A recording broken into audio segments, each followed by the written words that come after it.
السلام علیکم ورحمۃ اللہ وبرکاتہ۔ محترم سامعین کرام، امید ہے آپ سب خیر و عافیت سے ہوں گے۔ عام طور پر بہت ساری جگہ پر یہ بات مشہور ہے کہ کھانا کھانے کے بعد میٹھا کھانا سنت ہے۔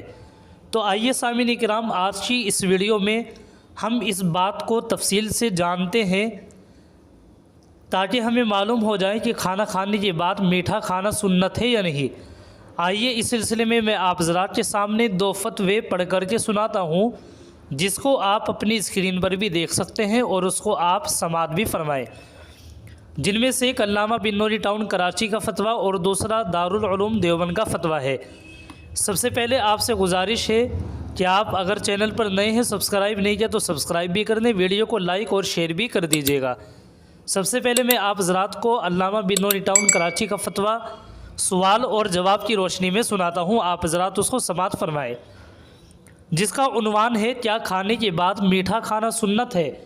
کسی نے سوال کیا ہے کیا کھانے کے بعد میٹھا کھانا سنت ہے؟ اگر ہے تو حدیث کا حوالہ دے دیں۔ جواب: میٹھا کھانے سے پہلے ہو یا درمیان میں یا بعد میں، اس کا تعلق امور عادیہ سے ہے، نہ کہ سنن شرعیہ سے۔ اللہ کے رسول صلی اللہ علیہ وسلم میٹھا کھایا کرتے تھے، آپ صلی اللہ علیہ وسلم کو میٹھا پسند بھی تھا۔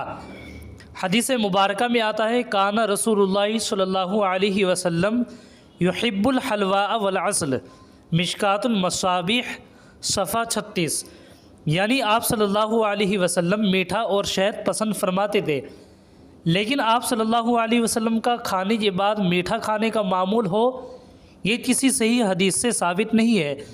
وہاں تو مہینوں چولہا نہیں جلتا تھا، 2 وقت لگاتار کبھی آپ کو روٹی دستیاب نہ ہوئی، جب جو میسر آتا نوش فرما لیتے۔ سامعین کرام، البتہ لیکن ایک موقع پر کھانے کے بعد میٹھی چیز نوش فرمانا بھی آپ صلی اللہ علیہ وسلم سے ثابت ہے۔ حضرت اکراش بن زویب رضی اللہ تعالیٰ عنہ کی روایت ہے کہ انہوں نے حضور صلی اللہ علیہ وسلم کے ساتھ کھانا تناول فرمایا۔ آپ صلی اللہ علیہ وسلم نے کھانے کے آخر میں کھجور تناول فرمائی، جس سے معلوم ہوتا ہے کہ کھانے کے آخر میں آپ صلی اللہ علیہ وسلم نے میٹھی چیز کھائی ہے۔ اسی طریقے سے لیکن ایک آدھ مرتبہ کھانے کے بعد میٹھی چیز تناول فرمانے کی بنا پر کھانے کے بعد میٹھے کو سنت نہیں کہا جائے گا، فقط واللہ تعالی عالم۔ اس فتوے سے ہمیں یہ معلوم ہوا ہے کہ کھانا کھانے کے بعد میٹھا کھانا سنت نہیں ہے، یہ بات لوگوں میں غلط مشہور ہے۔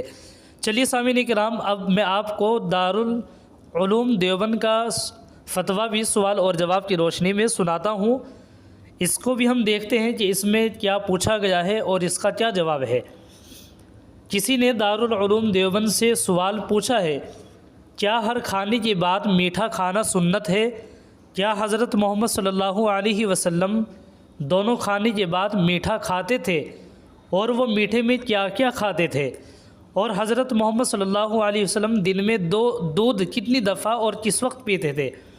جواب: آپ صلی اللہ علیہ وسلم کا کھانے کے بعد میٹھا کھانا کسی صحیح حدیث سے ثابت نہیں ہے۔ اسی طرح کھانا میٹھے سے شروع کرنے کے سلسلے میں بھی کوئی صراحت نہیں ہے۔ البتہ فقہاء نے یہ صراحت کی ہے کہ نمکین سے کھانے کی ابتدا اور انتہا مسنون ہے۔ اسی وجہ سے اطباء بھی اس سلسلے میں مختلف آراء رکھتے ہیں، بعض میٹھے اور بعض نمکین کے شروع اور آخر میں کھانے کے قائل ہیں۔ اور البتہ حدیث سے یہ ثابت ہے کہ آپ صلی اللہ علیہ وسلم کو میٹھا پسند تھا، اور میٹھے میں اس وقت اکثر و بیشتر کھجور ہی دستیاب ہوتی تھی، بلکہ اکثر غریب لوگوں کا کھانا یہی کھجور اور پانی ہوتا تھا۔ مختلف قسم کے کھانے پھر اس کے ساتھ میٹھے کی نوبت بہت ہی کم آتی تھی، اور آپ صلی اللہ علیہ وسلم نے تو کبھی پیٹ بھر کر کھانا کھایا ہی نہیں۔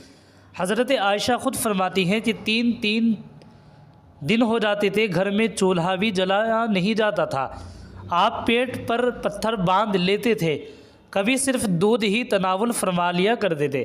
دن میں 2 مرتبہ کھجور کھانے اور 2 دفعہ دودھ پینے کا موقع شاید کبھی آپ کو نہیں ملا، چہ جائے کہ روزانہ دودھ پینے کا اور 1 مرتبہ یا 2 مرتبہ پینے کا کوئی وقت متعین نہیں ہوتا، جب بھی تھوڑا بہت دودھ مل جاتا آپ پی لیا کرتے تھے۔